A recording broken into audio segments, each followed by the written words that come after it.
Nay,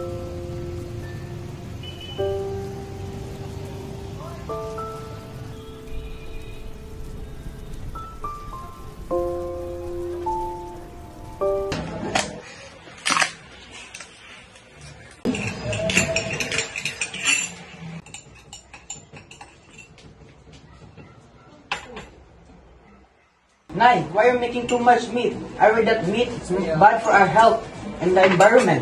It's for the fiesta, anak. Everyone expects it. It's tradition. Oo, Ben. Kailangan natin makahanda ng sarap na pagkain para sa ating mga bisita. But isn't it hypocritical that people get upset if you mistreat a cat or a dog, but happy to eat a pig that was raised in a small pen and slaughtered? It's different, anak. Pigs are raised for food. It's just the way things are. Nakasanayan na natin yan that killing pig is normal for the celebration. But still, that's just acceptable to the community, but ethically questionable upon deeper reflection. Oh, that's look good.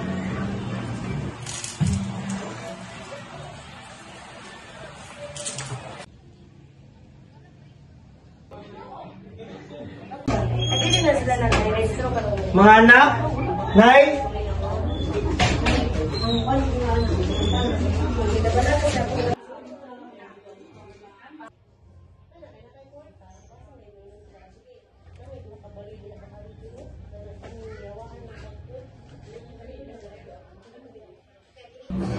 Nay, mga anak, I heard there might be layoffs at work.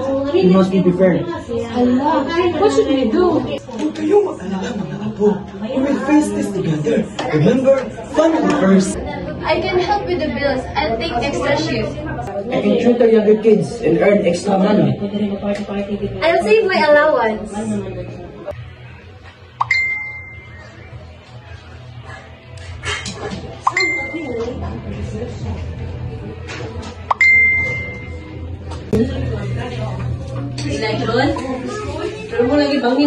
May assignment ako, kopya ka.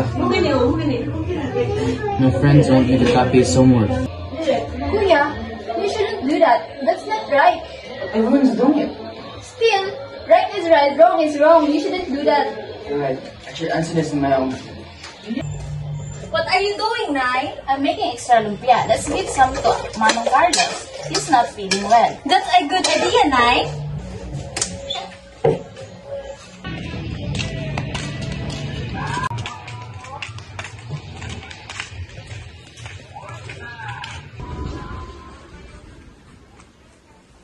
Tao po!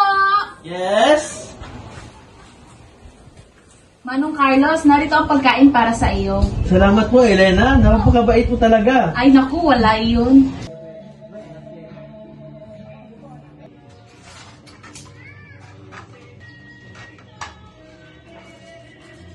I'm grateful for all of you. We're a strong family because we help each other. Remember, utang na loob to each other and to God and always keep our family's values in your heart. We will always be here for each other. We are a team. I love our family!